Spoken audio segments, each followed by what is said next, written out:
For more, let's bring in Deborah Lee. She's former chairman and CEO of BET Network. She also sits on the boards of AT&T, Burberry, Marriott, and as of yesterday, Procter & Gamble. Good timing, Deborah. Thanks for joining us. Why are we not seeing more progress on this front for Black women? It's good to see you. What do you chalk it up to? Great to see you. I think that we don't see more Black women because companies are not committed to doing it, to putting Black women on their boards. I've served on boards for over 20 years, and I've worked very hard in my capacity as a board member to bring on more Black women and men. But it's hard to do. And I hope the George Floyd incident, as you mentioned, will be a turning point and more companies will commit to this. What you're seeing is companies writing checks to social justice organizations, and that's great, and companies making PSAs and making nice statements about how committed they are to Black Lives Matter.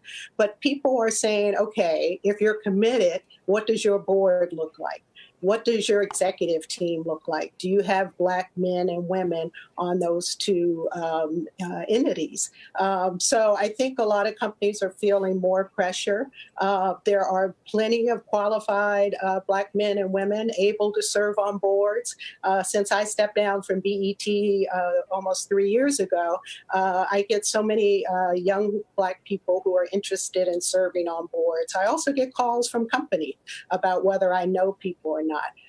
So I think the boards, the companies just have to be more committed and make it happen.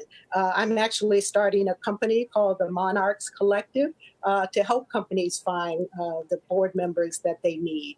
And as you said, it's really important because the boards hold companies accountable for what the executive team looks like, the social impact of the company, and who they do business with. Are they doing business with diverse owners?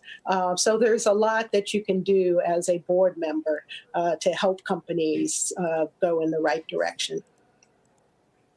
What can the private sector do about the pay gap? Why is it so large? Why aren't we making progress there either? Yeah, it really shocks me what a great disparity there is in the wage gap.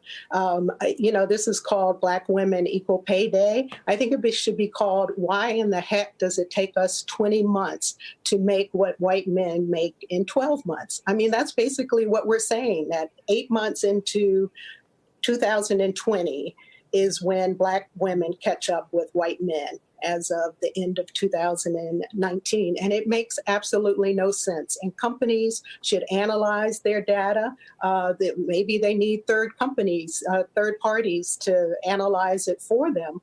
But there should not be this pay gap. We're seeing Black women in all different kind of sectors. Yesterday was historic with Kamala Harris getting picked by Joe Biden to be on his ticket. And there's no reason why we are paid less than white men and white women. So I hope companies correct this quickly. Will they correct it quickly on their own, though, Deborah? Should we get to the point, or are we at the point where we now require it to be mandated by law?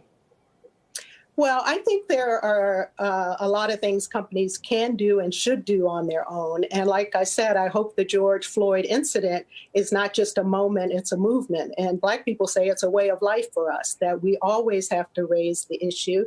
We always have to make companies show their commitment. And, I'm not advocating for regulation, but you see what California did with mandating that one woman be on each public board, public company in California. And then you see what Goldman Sachs did, where they said they're not going to take a company public if it doesn't have a woman on its board. So I think companies should do this with race, that they should say, unless there's a Black person on the board, we're not going to take them public. California and other states should say, you need to look at your numbers, you need to do better.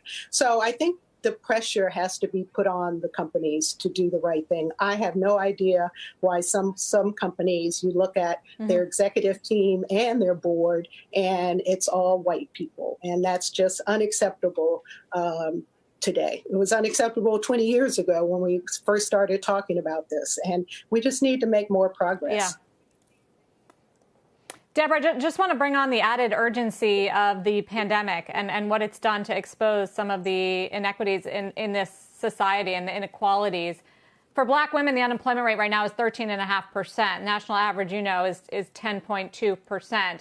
There's one study that says 1 in 3 Black women have frontline jobs. So they're exposed from a health perspective and from an economic perspective.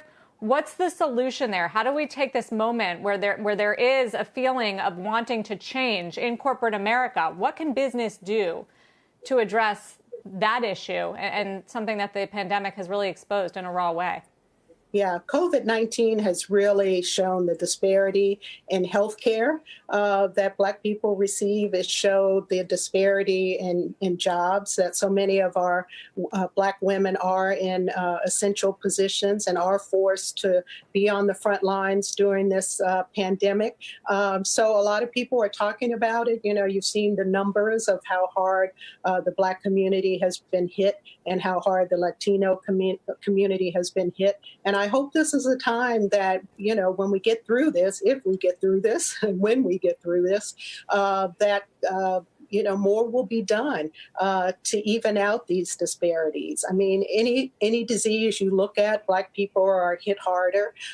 We have more diabetes, we have more heart disease, you name it. And we just need to resolve these issues. And one of the things about this moment is people are no longer afraid to say Black. Before George Floyd, it was, people of color. It was, we got to help, minorities. But now people are saying Black people are hit harder than any other group. You see it with the police misconduct. You see it with COVID-19, and we have to focus on this. We have to make changes, and companies need to commit to doing whatever they can to make the changes it's going to take to get rid of these disparities. Deborah Lee, thanks so much for joining us. Great. Thank you for having me.